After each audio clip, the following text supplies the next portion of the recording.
Então, bom dia, boa tarde, boa noite. Não sei o momento que você está revisitando esse encontro, mas no encontro de hoje eu quero mostrar um pouquinho para vocês o que vem geralmente antes de desenhar um processo de máquina de vendas. A intenção é que a gente comece a fazer isso daqui para frente. Então, vamos lá, sem muita enrolação. Pega papel, pega caneta, que a gente vai começar a mostrar o que é importante. Vamos lá. Geralmente, quando uma empresa vai montar uma máquina de vendas, ela tem 4 probleminhas. Geralmente são esses os problemas que tiram o sono do gestor, do empreendedor ou até mesmo do colaborador, né? Então, o que é esses fatores dificultantes? Vamos lá. Organizar. Como é que eu monto um processo? Como é que eu organizo a minha estratégia, o meu direcionamento? Como é que eu faço isso? Contratar. Como é que eu coloco pessoas para executar esse processo e entreguem resultado? Terceiro, como é que eu treino de... Eu preciso desenvolver, todo mundo fala, mas o que eu devo desenvolver? Como? E com qual metodologia? E por último, como que eu acompanho para ver se está dando certo? Então, a gente desenvolveu aqui dentro a estrutura Octa, que resolve justamente esse problema. Então, o que vai dentro dessa estrutura? Primeiro, a gente começa a olhar para a visão estratégica do negócio. E dentro da visão estratégica do negócio, a gente tem algumas coisas, alguns pilares que a gente precisa pavimentar, criar a fundação, para aí sim a gente conseguir usar no acelerador e vender para caramba. Quais são esses pilares? Primeira coisa é o DNA do negócio. Sem um DNA, qualquer empresa é qualquer coisa. Então, vamos lá. Eu e você vendemos tinta. O que nos diferencia? O nosso DNA. Você pode vender tinta sem marca, sem nada, e eu posso vender tinta sem marca, sem nada. Mas o jeito que eu vendo, se de alguma forma eu conseguir vender com experiência melhor, eu já ganho competitividade, eu já tenho um diferencial muito grande nesse mercado. Então é isso. O DNA do negócio define fundamento e cultura. Sabe o que os colaboradores fazem quando você não está perto? É isso daí que se chama cultura. Dentro da cultura e dos fundamentos tem missão, visão e valores. Um papel fundamental aí que cada um tem que ter na mente, assim, vamos colocar, né?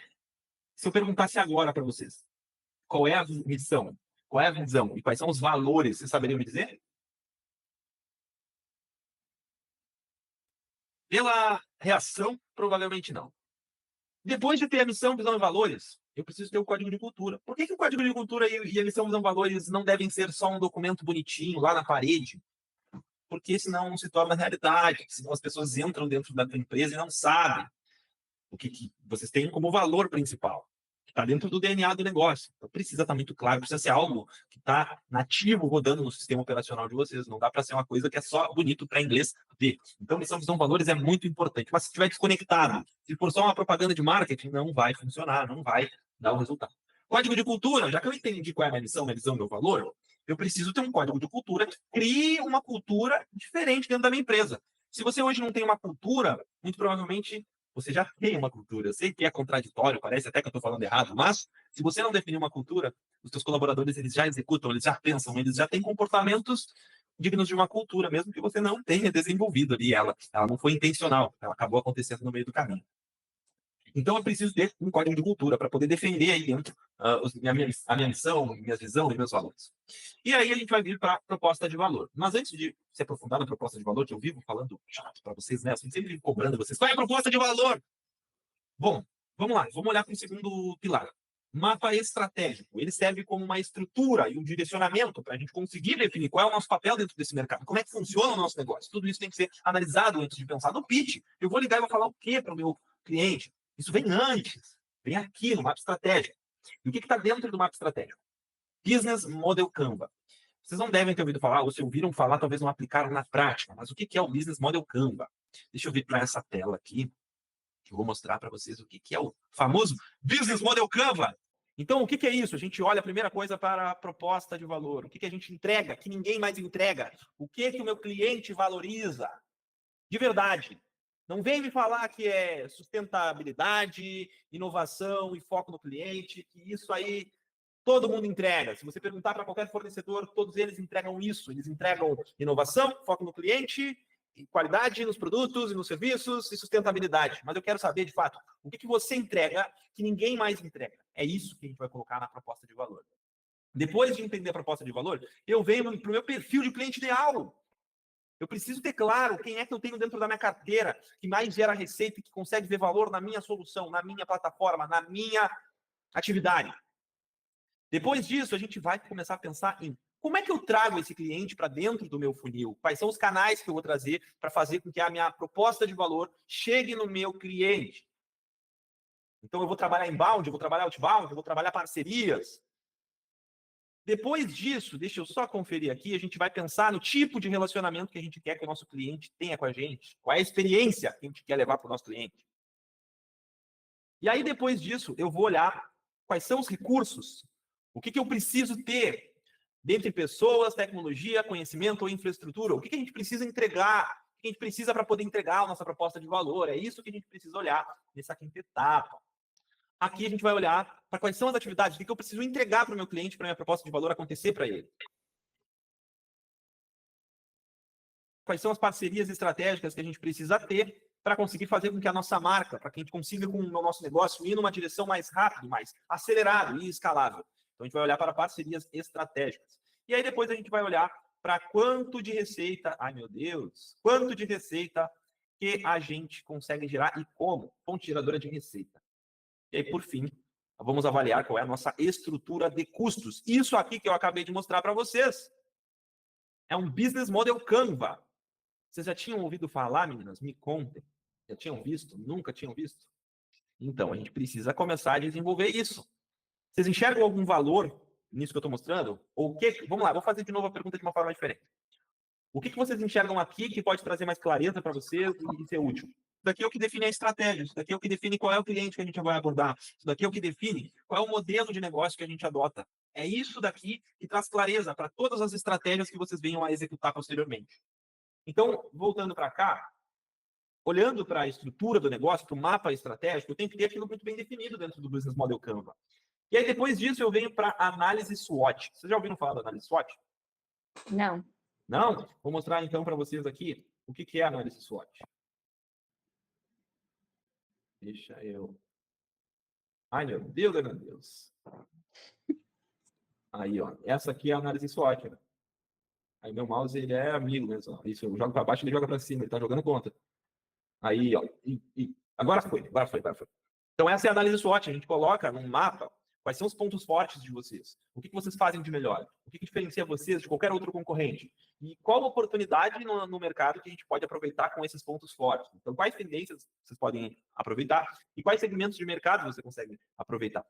Depois, do outro lado, a gente tem pontos fracos. Quais são os nossos pontos que deveriam melhorar? O que limita o nosso crescimento? Isso a gente vai colocar nos pontos fracos. E, de acordo com esses pontos fracos, o que de ameaça a gente tem? O que pode acontecer no meio do caminho que pode limitar o nosso crescimento ou significar algum risco para a nossa operação?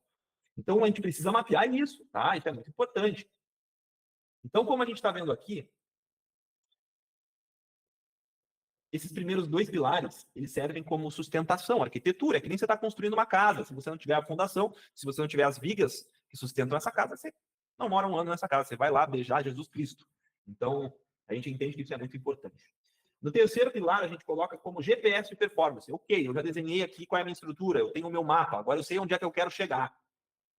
Como que a gente vai medir se a gente está chegando ou se a gente não está chegando? Primeiro, não adianta falar, tem que entregar resultado, mas vamos falar o que é resultado, criatura. Fala para mim. Você quer que eu entregue resultado, mas o que é resultado? Se não tiver uma definição, é vago. Você precisa saber o que é o resultado, bendito do resultado.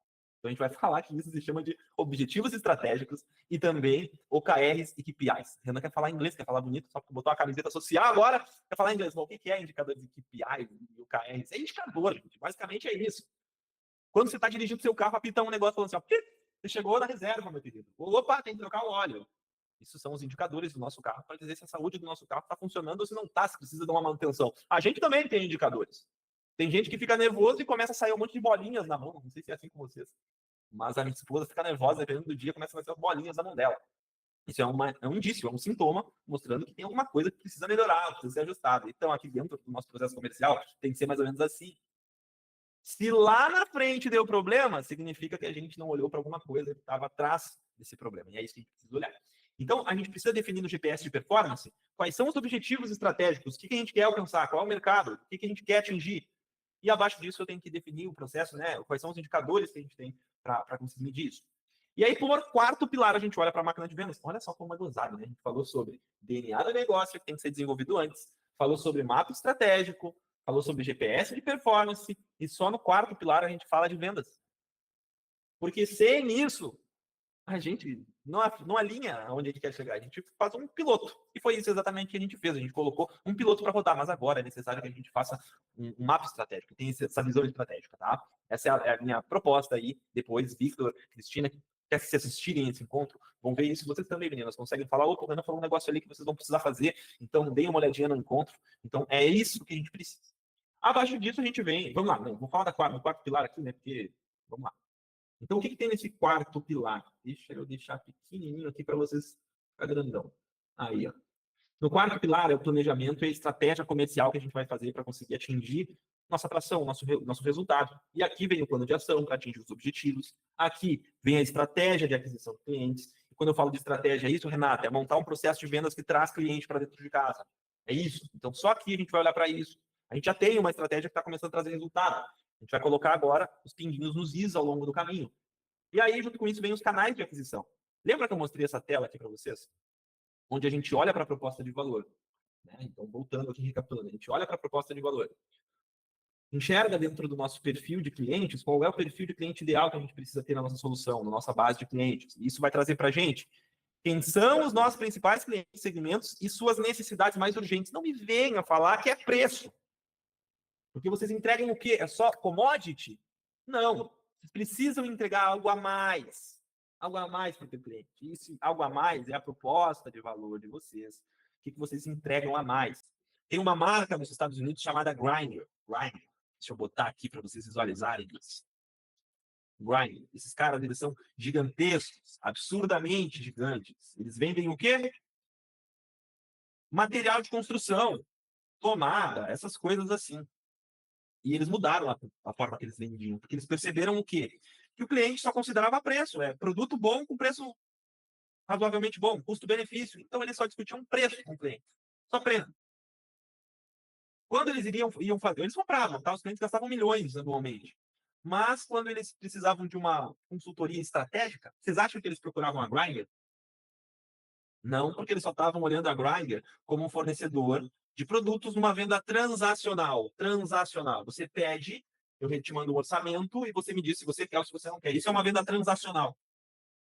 E quando eles precisavam de algo que era de uma transação relacional, uma consultoria, um conselho, eles não viam a Grindr como um player que poderia fazer eles otimizar a rotina de compra de equipamento. Então, eles reestruturaram o processo comercial deles e mudaram uma abordagem. Eles começaram a trazer pontos que eles não tinham observado, os clientes não tinham observado. Por exemplo, um estudo de como compras imprevistas afetam as compras de materiais.